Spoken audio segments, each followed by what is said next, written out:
So, we all want to get better at what we do, right? But a lot of the time, we think that just means putting in more hours or, just racking up more years of experience.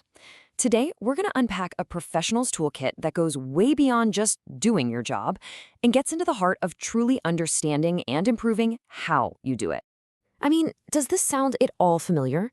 You're working hard, you are busy, you're getting things done, but do you feel like you're actually getting better? It can really feel like you've hit a plateau, where the weeks just kind of blur together and there's no real sense of forward momentum or actual growth. And this right here, this gets to the very heart of the problem. Simply collecting more years on the job is absolutely no guarantee that you're becoming a true expert. You know that old saying, do you have 10 years of experience or do you have 1 year of experience repeated 10 times? The difference is all about deliberate improvement. So how do we break out of that cycle? How do we make sure our experience actually leads to real expertise? Well, the key is to move beyond just doing your job, and the way we do that is with this really powerful concept called reflexivity. Think of it as the secret ingredient that turns basic experience into deep, meaningful expertise. Okay, so what in the world is reflexivity? It's not just thinking about what you did. It's about taking a step back, almost like becoming an observer of your own work, and asking some really tough questions. Why did I do it that way? What assumptions was I running on? And what were the actual consequences of my actions? Now, based on the research of Derobertmasure and Dehon, this isn't just some vague, fluffy idea. They've actually identified 13 specific processes, like a whole toolkit for professional reflection. I know, 13 might sound like a lot, but don't worry, it's much, much simpler than it seems. In fact, you can group all 13 of those processes into 3 really simple, memorable phases. First, you look back to understand what you're actually doing. Then, you analyze and justify why you're doing it that way. And finally, you look forward to actively grow and improve. So let's dive into each one. All right, let's kick things off with phase 1, looking back. This is the absolute foundation of self-awareness. I mean, after all, you can't improve something if you don't really understand it, right? This whole phase is about painting an honest and clear picture of what you actually do day to day. It all starts by simply narrating your actions. Just describe a situation without any judgment. From there, you start to question it. This naturally leads you to become aware of certain habits or patterns you might not have noticed before. And crucially, you identify the specific difficulties or problems you're running into.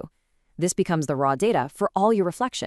So, once you've looked back and you've gathered all that raw data, we can move into phase 2, understanding your why. Now that we have a clear picture of what we do, it's time to really dig into the reasons behind those actions. This is where we go from simple description to some deep analysis. And this is where you can start to see the real nuance in your own decision-making. We justify our actions for all kinds of reasons. Are you using that old report template just because, well, we've always done it that way? That's legitimizing by tradition. Did you cut a corner because a deadline was breathing down your neck? That's all about context. Or did you make a tough call based on your values? That's ethics. Just understanding your main drivers here is a total game changer. This phase continues by making your intentions explicit. What were you actually trying to achieve? Then, you step back and evaluate how effective your actions really were in hitting those goals. And finally, you diagnose the situation, identifying the root causes of any gaps between what you intended and what actually happened. This brings us to the final and, honestly, the most powerful phase, designing what's next. Because all that looking back and analyzing is pretty useless if it doesn't lead to some forward momentum.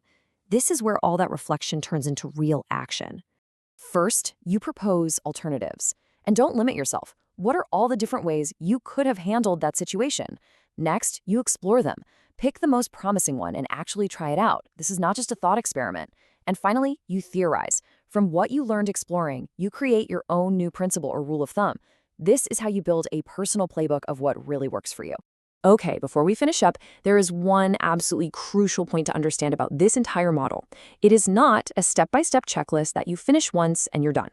This is a cycle, not a straight line. True professional growth is a continuous loop. The original researchers put it perfectly. They call it an iterative dynamic. You're constantly moving back and forth between all these processes. Describing a new problem might make you question old justification. Evaluating an action might send you right back to proposing a new alternative. So, the key takeaway here is to see these three phases not as a straight line, but as a continuous cycle of growth. You might be looking back at one project while at the same time looking forward on another. It's a fluid, dynamic way of engaging with your own professional development. So, we've unpacked this powerful toolkit and we simplified it into a three-phase cycle. Now it's your turn to reflect. The most important part is turning this from a concept we've been talking about into a real practice in your own professional life. Let's make it real. Think about your day tomorrow. What is one meeting, one task, one conversation that you can apply this lens to? You don't have to do all 13 things at once. Just pick one action and start by simply narrating it to yourself. What will you choose?